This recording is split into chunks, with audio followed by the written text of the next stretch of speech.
Thelma and Louise. We're not Only going we're not over it, driving. We're sitting in the parking lot. no danger at all. Okay, so welcome to our impromptu podcast, kind of like a mommy moxie mom kind of thing, because Janaya Black is an author, a filmmaker, a CEO. She's an encourager. God, we've known each other since when? Like 2004. Really? You know the year? Yeah, because it was my first book came out, and remember I was at Truth Bookstore, and you just happened to be there. You were looking for me. I don't know. I was having my book signing. Oh, okay. And you came up there and you introduced yourself, and we've just been. Wow, that's cool. So you've been producing content about just the human struggle and strength for a very long time. Yeah. And I like the struggle and the strength because it reflects so much of Detroit, of what we're going through, or what even the country is going through, even at this point in time. A lot of things that you wrote about earlier, a lot of people, especially women now, are going through that thing now. Like, it's really more prevalent now. Like, when you wrote about it, like, it was okay, it's little pockets here, little pockets there. Now it's like viral. Yeah. Oh yeah. It's viral. So let's start at the beginning. Like, what made you want to bring those stories to life as Just knowing? Being bothered by seeing the type of things that people do, because the Prison Chronicle series was, about 3 different women in the same prison. And so I just took different situations that, like, why would somebody end up in jail for doing something like that? I just kind of took that idea and ran with it to explore the different events in life that might drive people over the edge to do the extreme, which is like taking another person's life. So and then I was working at the paper at the time, and then just all the crazy stuff that comes out of the news. So that was kind of my way of reconciling things. Like, people aren't just evil for no reason. Right. There's a and not to say that madness. people that do that are just evil, because sometimes circumstances beyond your control happen, and unfortunately those types of things take place. So that's kind of where it came from. Cool. So when you were doing your writing, you were a wife and a mother, and how did that flow into your life?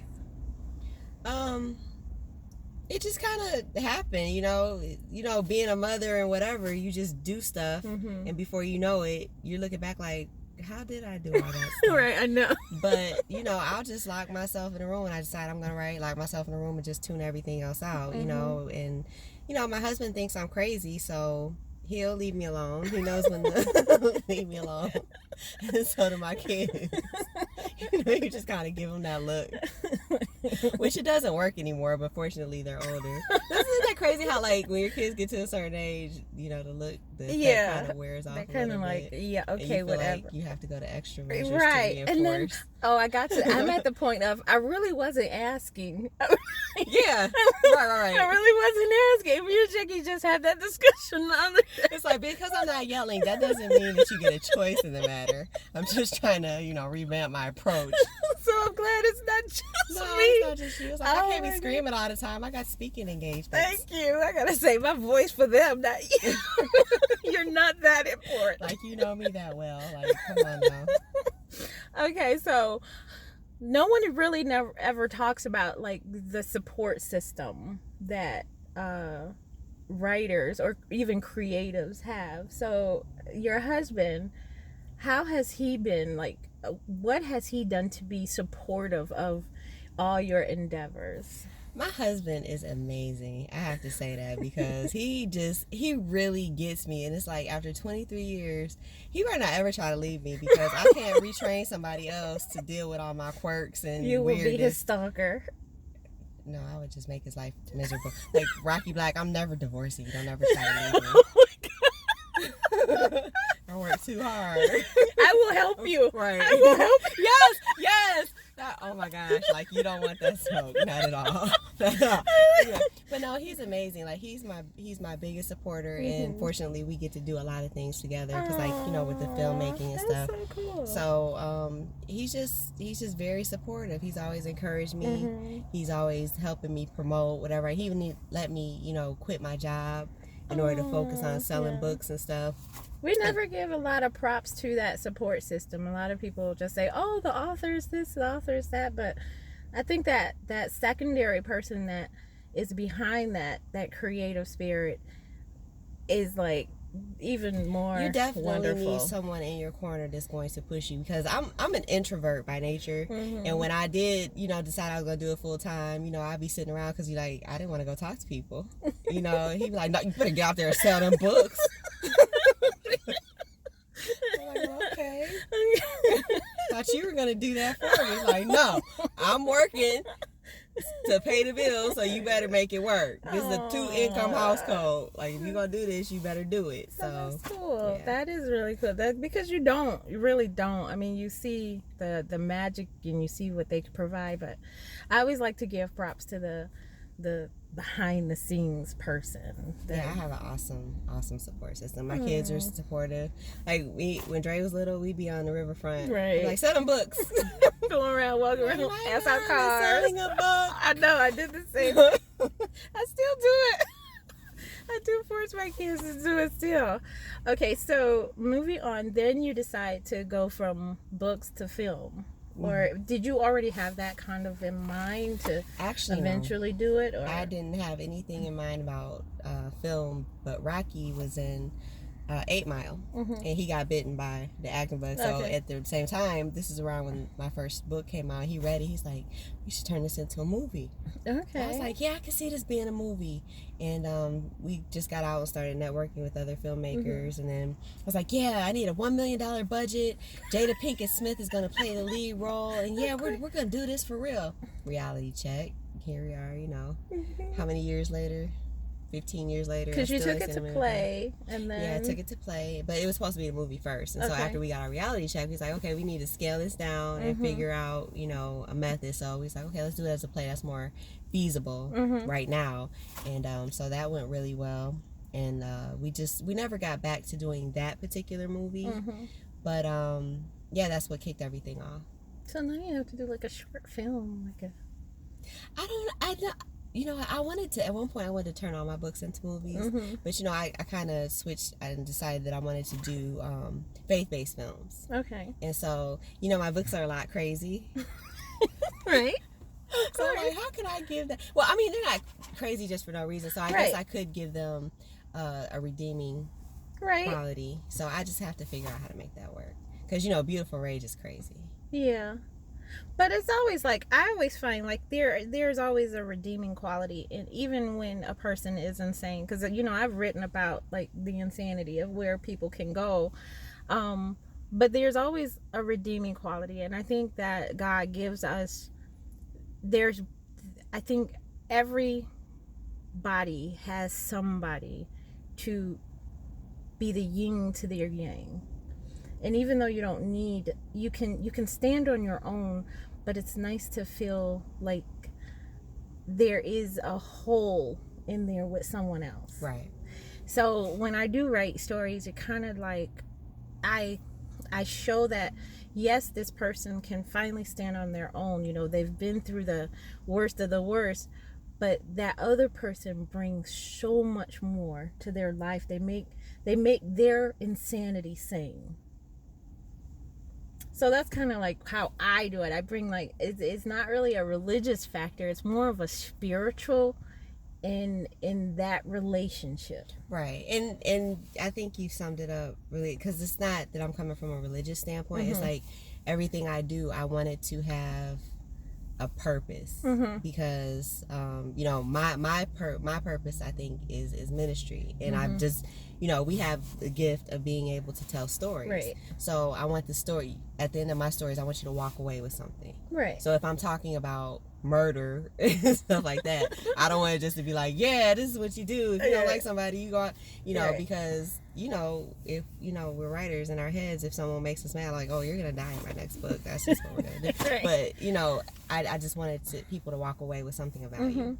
That's all. So, I think that there's something for everybody in each genre. Right. But, I think my friend Shantae was telling me that, like, she was in a workshop and Denzel Washington was speaking about when he took training day. Right. Now, you remember the part he played in that. And I guess at the end, he was supposed to just walk away and be victorious. And he was like, no, that can't happen. Oh, yeah, I remember him he's in like, the interview. In the interview, he's like, no, that can't happen like that. So, like, I hate it when stories don't resolve themselves in a positive way. Like us. In a real I was so mad. In a real way. In a real, to set us back into, I guess, bring us back to reality and say, yes, they did this. This was bad. But there were consequences. There are consequences to your actions. Right. That's what I try to get to the heart of it. Like, everything has consequences, because people will say, oh, I'll go out and do this and do this and do this. And you'll see this in books. Like, oh, yeah, I'm dating a drug dealer's son and I'm living a life and everything's okay. And then they just walk away like it's a happy ending. Exactly, no. And you're like, that's not really what happens in real life, because I know that A+ girl got sent to jail while he's still living a life and she in jail. But, like, I do hate that. So then you did the play, and then you got the chance to bring your movie to life. So how did that happen? It just, like I said, it was a movie first, so it was kind of easier to scale it back to make it a play. And just, working with people who had experience to teach me the ropes of navigating the world of film versus navigating the stage world. And so I love both because, but they're very different. Do you think you'll go back to the stage at any time? Yeah, I would love to bring back the play Idol that we did in 2013. And, I'm playing around with some other theatrical ideas, but it's just been a huge learning experience, always learning. So, to boot right now, how many books, how many plays, how many movies? I've done 2 plays, 4 books now. Just completed my 4th, which is coming out on May 31st, Turn of the Cheek. And that's also the next movie that we're doing. Yay. So, we got, I think 5. This will be our 5th film that we've done, but it'll be our 3rd under that I've written, directed, and produced. But I produced and directed on other movies. You can look them all up on Amazon. Yes, actually, Warrior Pride is out right now on Amazon, Google Play. We gotta make sure. And I Am My Sister's Keeper is also available on Amazon. You can watch it for free on Tubi. So yeah, check that out.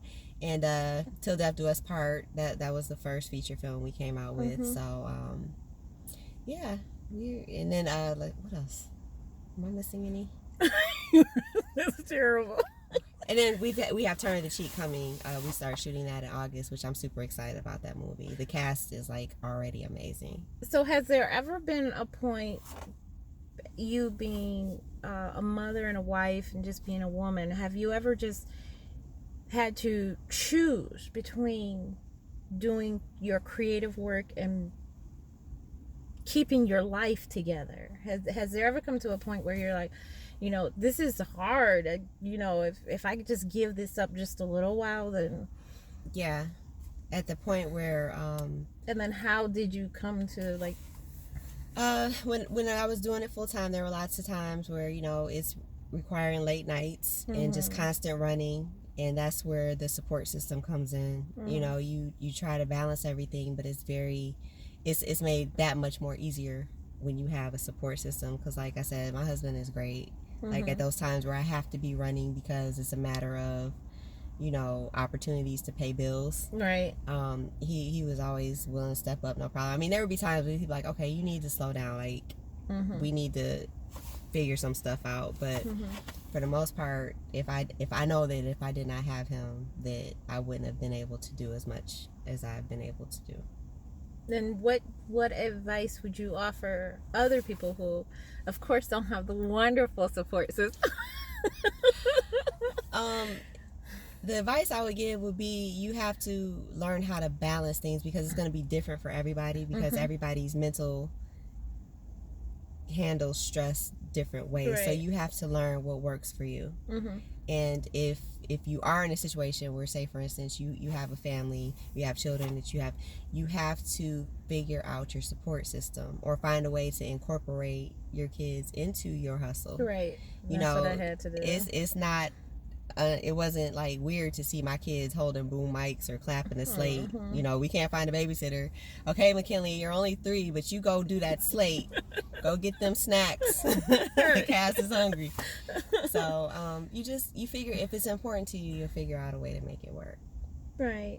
And I think that's the bottom line, is figuring out, like, especially when you're a hard creative and you really need to see your work come to life. I think a lot of people have that problem. And you know, I've been in the game a long time, and watching people say, okay, well, life got in the way, or kids are getting in the way, or my husband is this and this and this, and so I can't get to, you know, writing my book or finishing my project, or oh yeah, I am eventually going to make a film. I've seen people they've went out and bought like this expensive film equipment. I've walked in their house and they've got like $10,000 to $15,000 worth of film equipment, and they're like, oh well, you know, one day. And I can tell you, to this day, that person still has this equipment just sitting in the corner. But that's real. That's real. Like I said, everybody's ability to handle that is different. Yeah. You know, you can't tell somebody when it's their time to do something. They have to figure that out within themselves. You know what I mean? Yeah.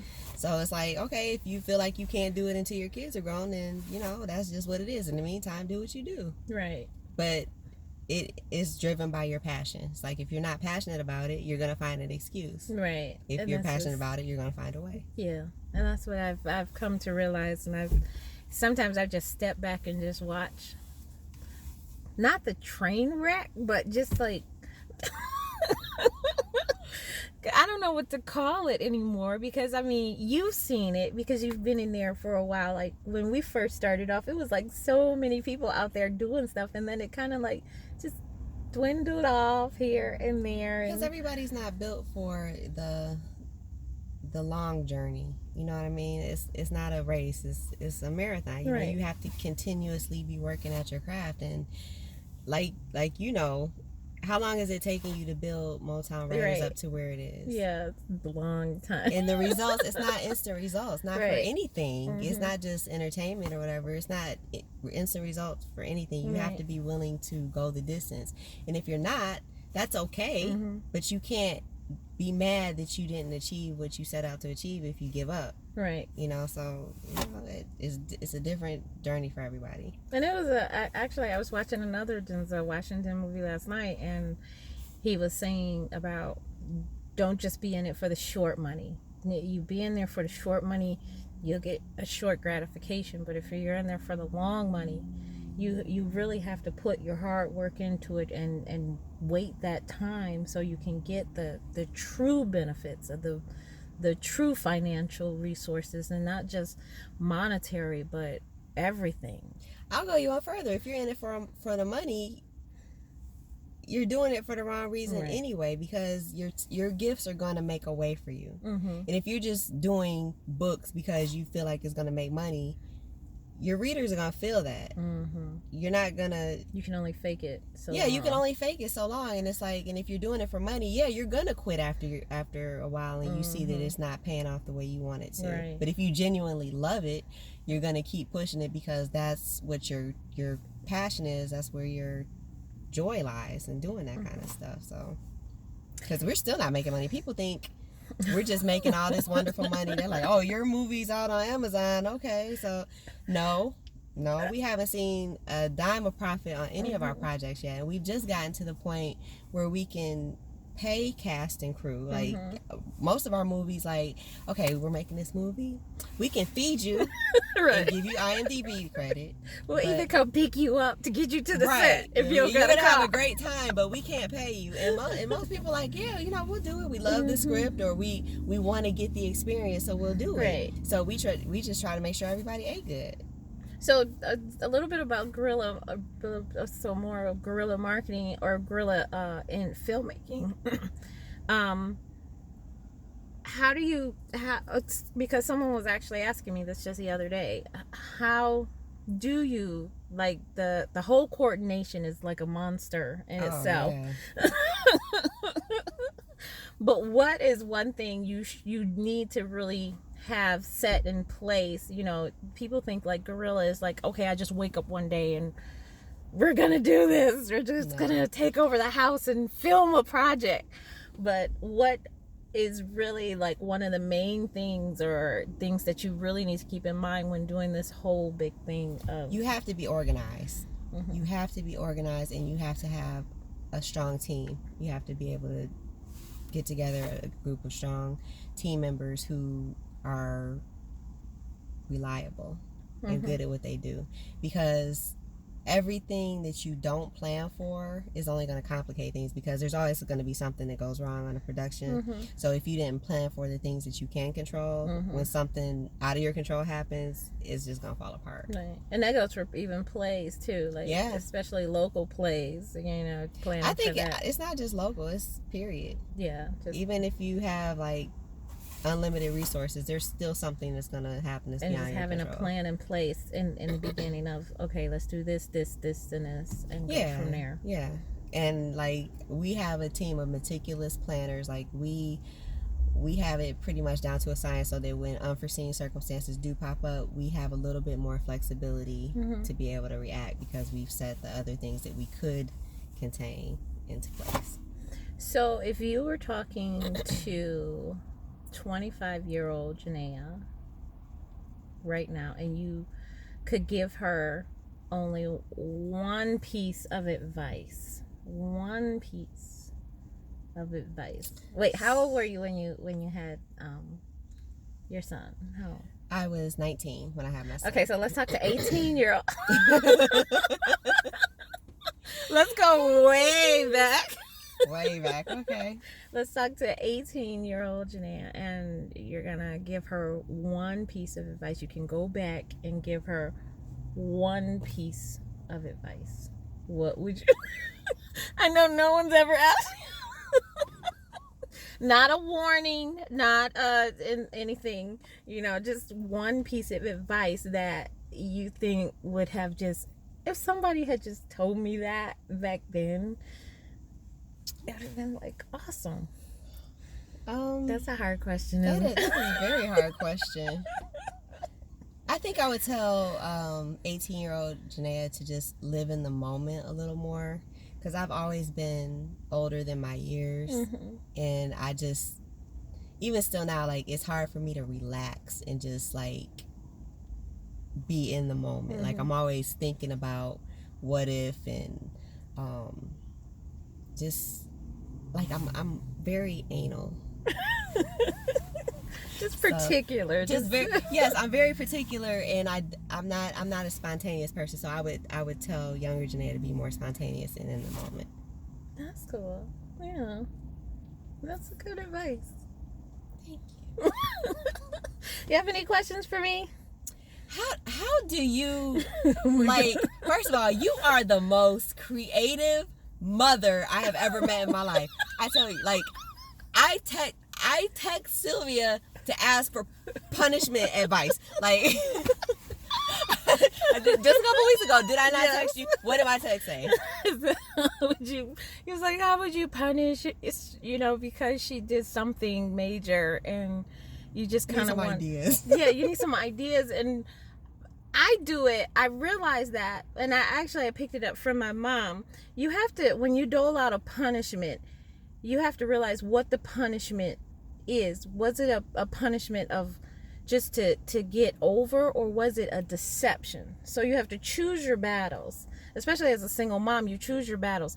If it was to deceive me, that's worse than just, oh, I'm gonna be defiant. Okay. Defiant. So you have to go defiant or deceive. Deceive is worse than defiant. I can fix defiant. I can whoop defiant out the picture, but deceivement you can't. So when they deceive you, when they break the rule, but then they lie on top of that to break the rule, to deceive you into it, then you have to punish that more seriously. So it's kind of like when you commit a real crime, but you plan the attack. Yeah. So if you just decided to just stab somebody, you get a less sentence than if you planned it and then stabbed them. Your mind always goes to murder, don't it? So in when I would think of punishments, I want you to remember what you did to me and how you hurt me and the family because of what you decided to do. So you can't, if I can't be happy, you can't be happy. And that's what the whole process of, like, when I tell the kids, you want to live a pleasant life, make me happy. I used to tell my son, if you ever want to make a relationship work with any woman in your life, you have to make me happy first. Because I'm the first woman you will ever deal with. And if you can deal with me, you can deal with any woman. And it is true.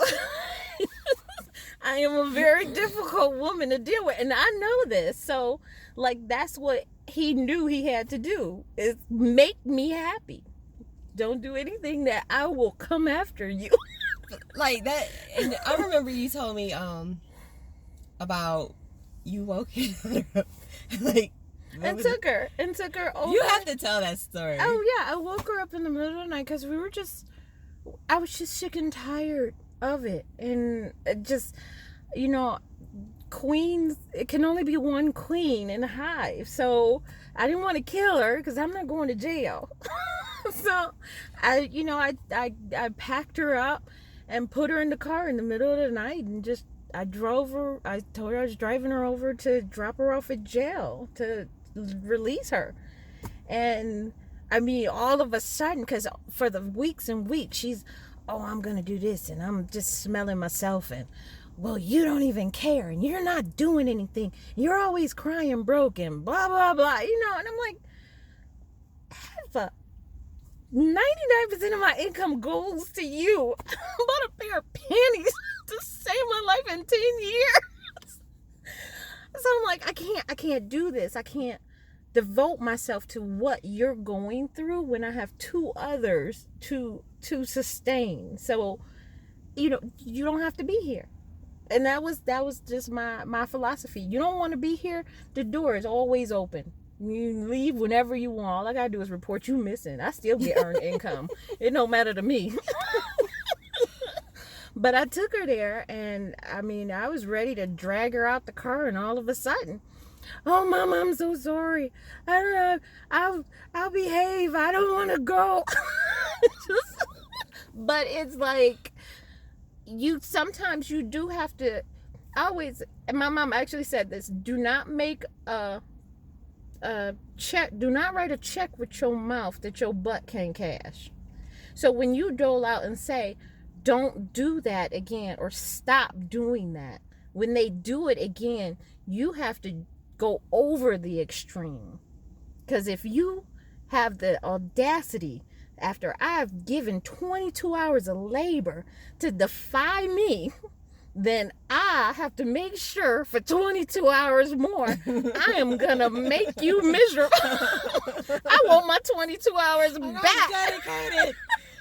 I'm dedicated. I become dedicated to punishments because I worked so hard to bring you to this point. I can't get nothing back. And at all times, I do remind my kids, this is a relationship.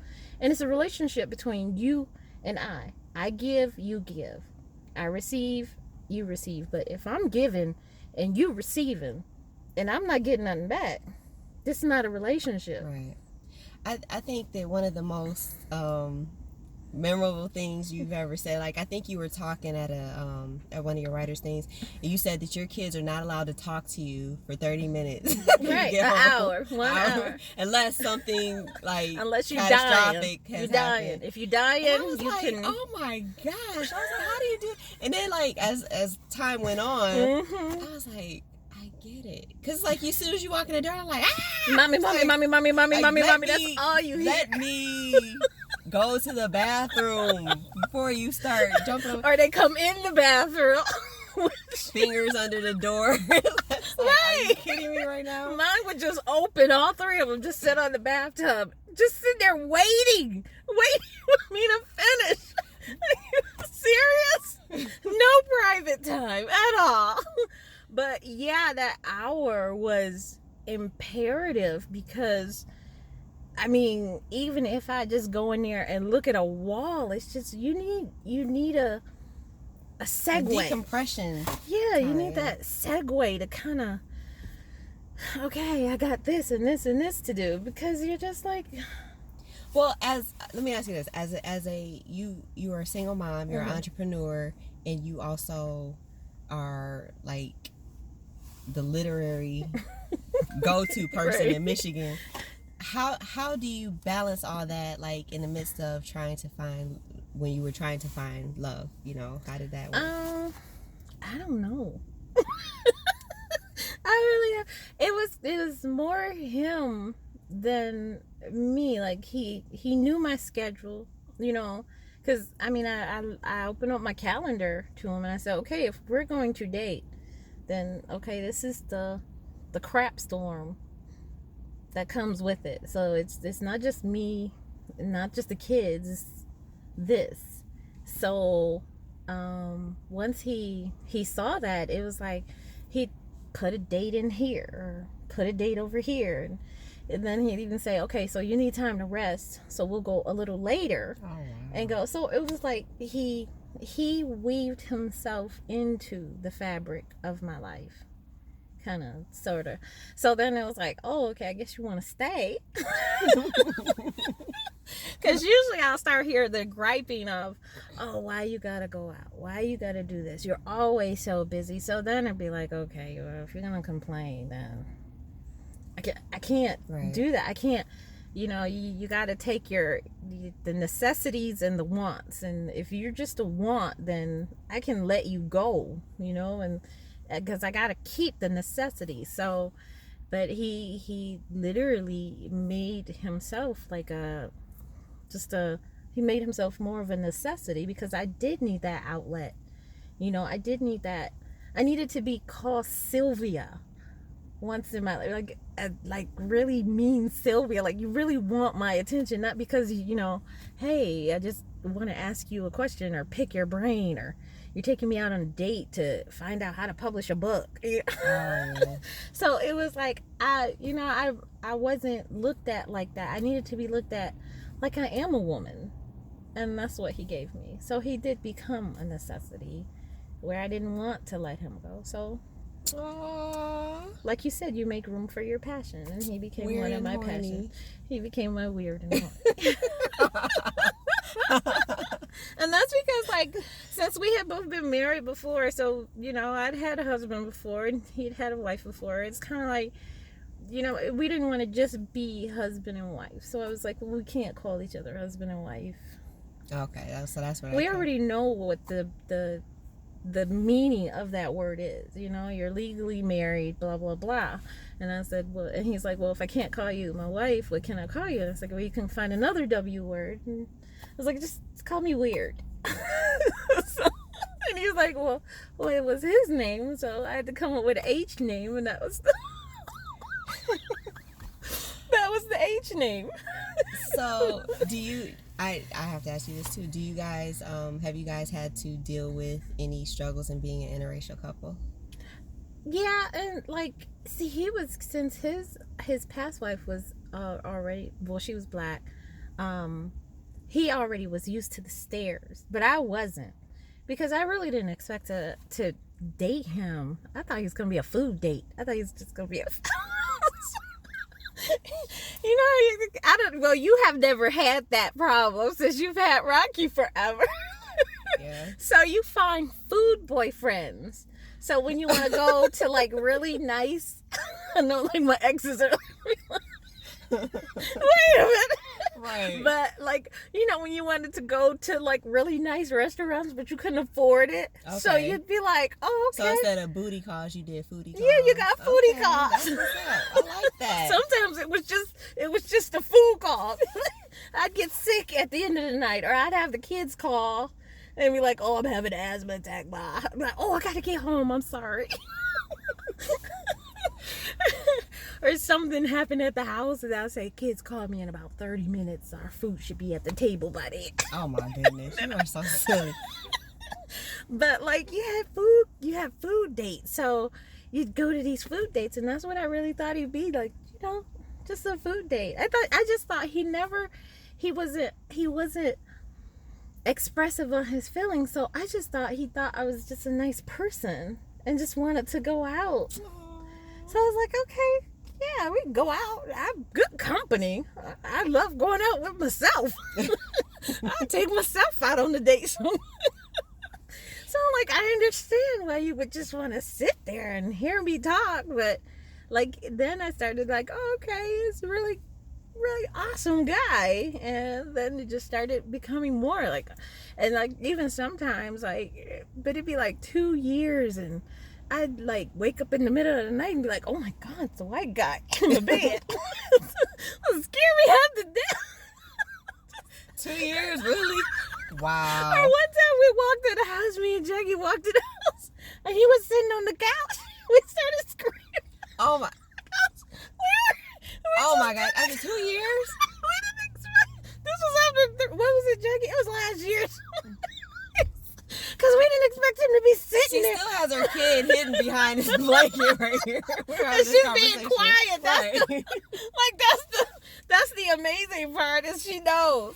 But like, even like, it just, it being an interracial couple, it's just been like, okay, you know, when we're together, like when I'm with him, it's like, it's just me and him, you know, because you know that feeling, like, whatever, the world is gone, it's just us, and everybody else is just entertainment, you know.